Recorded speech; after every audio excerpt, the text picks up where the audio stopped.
Next topic natin ay solving polynomial functions. A real number c is a 0 of p of x if and only if p of c is equal to 0. Excuse me. So, tulad lang to ng last topic natin, yung finding the possible zeros of a polynomial function. Pero this time, aalimin natin kung ano talaga yung value ng 0 ng isang polynomial function. For example number 1, determine which of the elements negative 2 of x ulit determine which of the following elements of x negative 2, 3, and 5 is a real zero of p of x equals x cubed plus 10x squared plus 31x plus 30. So, para natin malaman kung alin ba dito yung zero ng function na to. So, ang gawin natin is by synthetic division, then gamitin natin to as c natin. So, magiging kunin natin yung mga coefficient nito, 1, 10, 31, and 30. Then, gamit tayo ng isa dyan. Unahin natin yung negative 2. Pag ito naging 0, ibig sabihin yung 2 ay pag ito naging 0 yung dulo, or walang remainder, yung 2 is a 0 of this function. So, try natin. So, bring down 1. 1 times negative 2 is negative 2. 10 minus 2 is 8. 8 times negative 2 is negative 16. 31 minus 16 is 15. And 15 times negative 2 is negative 30. 30 minus 30 is 0. Since 0 yung dulo, therefore,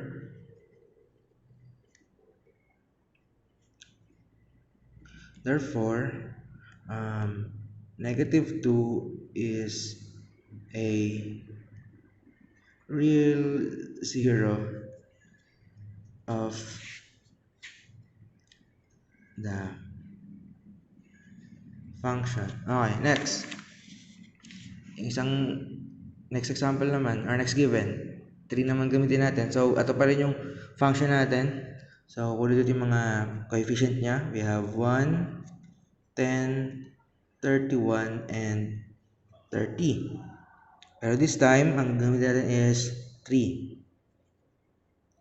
So, ganun pa rin yung process. Bring down 1. 1 times 3 is 3. 10 plus 3 is 13. 13 times 3 is 39. 31 plus 39 is 70. 70 times 3 is 210. 30 plus 210 is 240. Since hindi siya nag-equal to 0, yung positive 3 is not a zero of the function. Okay, last, we have 5. So, 5 naman, copy ulit yung coefficients natin, 1, 10, 31, and 30. So, ganun pa rin. Bring down 1. 1 times 5 is 5. 10 plus 5 is 15. 15 times 5 is 75. 31 plus 75 is 106. 106 times 5 is 530.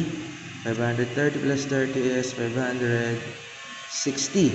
Hindi naman siya nag-0. Therefore, 5 is not a zero of the function. Okay. So, ang pinasagot lang is x equals negative 2. Angat ang x ko. Equals negative 2 is the only zero of p of x equals yung value ng p of x natin, x cubed plus 10x squared plus 31x plus 30. So, ito yung pinasagot.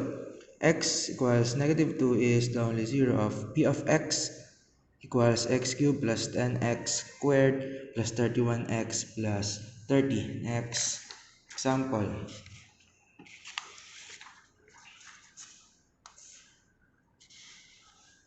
Okay, next example.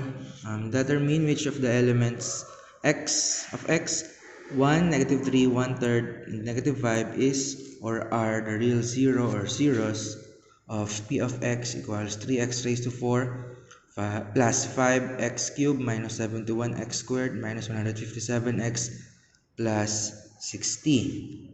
So, ganun pa rin. Excuse me. Kunin natin yung mga coefficients natin. We have 3, we have 5, -71, -157, and 60. Gamit tayo sa apat na yan. Isa-isay natin. So, gamitin natin yung 1. Bring down 3.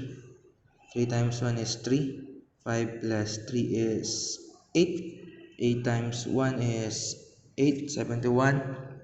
Minus 8 is 60. Negative 63. 63. Negative 63 times 1 is negative 63. Negative 157 minus is 3.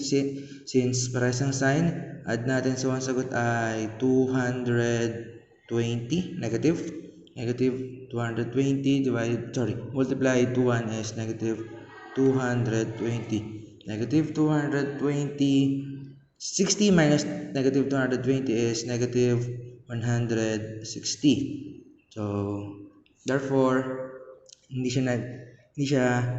yung 1 ay hindi 0 ng p of x natin kasi hindi siya nag-equal sa 0. So, 1 is 1 to. Yan, 1 is not a 0 of pagsing na lang p of x. Next, try naman natin yung negative 3. So, negative 3 naman ilagay natin dito. Negative 3. So, copy ulit yung coefficient. Focus. Okay. 3, 5, negative 71, negative 157, and 60. Okay. Bring down 3.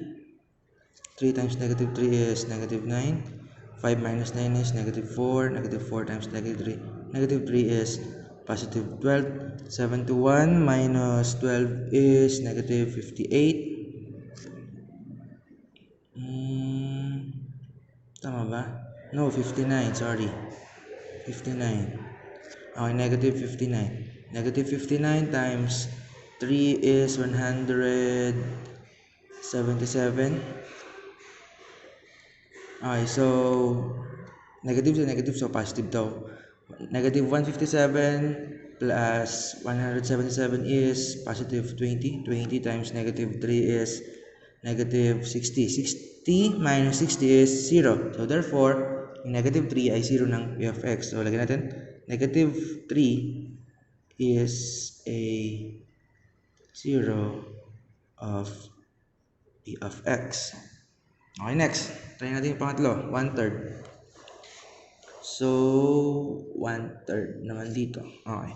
So, copy ulit yung coefficient. We have 3, 5, negative 71, negative 157, and 60. So, bring down 3. 3 times 1 divided by 3. Ganun. Or pwede rin 3 divided by 3 times 1. So, 3 divided by 3. Oh, sorry, di pala kita. Sorry. 3 divided by 3 is 1 times 1. So, 1 pa rin. 5 plus 1 is 6. 6 divided by 3 is 2 times 1. 2 pa rin. 71 minus 2 is negative 69. So, negative 69 divided by 3 is negative 33 times 1. Negative 33 pa rin. So, same sign, add natin yan. So, ang sagot ay 190.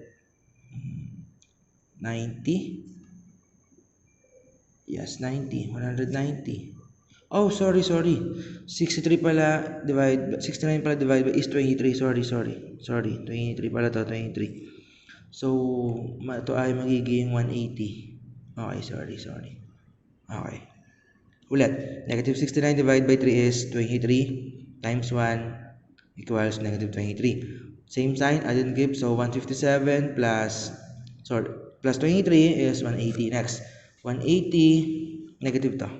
Negative 180 divided by 3 is negative 60 times 1 equals negative 60. 60 minus 60 is 0.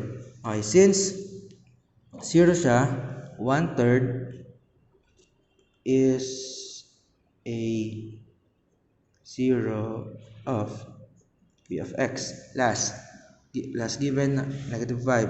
Okay. We have negative 5. Ay, sorry, kita. And we have negative 5. So, 3. Bring down 3. Copying coefficients. 5. Negative 71. Negative 157. And 60. Okay. Bring down 3. 3 times negative 5 is negative 15. Magkaibang sign, subtract. So, negative 10. Negative 10 times negative 5 is 50. 71, negative 71 plus 50 is negative 21. Negative 21 times 5 is 105. So, negative 157 plus 105 is 52. Okay. 52 times negative 5 is 260. Negative. So, 60 minus 260 is negative 200. Since hindi siya equal sa 0, negative 5 is not a 0 of p of x. Excuse me. So, ang 0 lang ng p of x ay yung negative 3, ito, nag-0, and 1/3. So, therefore, x equals negative 3 and dalawa lang pala sila. And 1/3 is, are the zeros of p of x equals 3x raised to 4 plus 5x cubed minus 71x squared minus 157x plus 60. So, final answer natin is x equals negative 3 and 1/3 are the zeros of p of x equals 3x raised to 4 plus 5x cubed minus 71x squared minus 157x plus 60.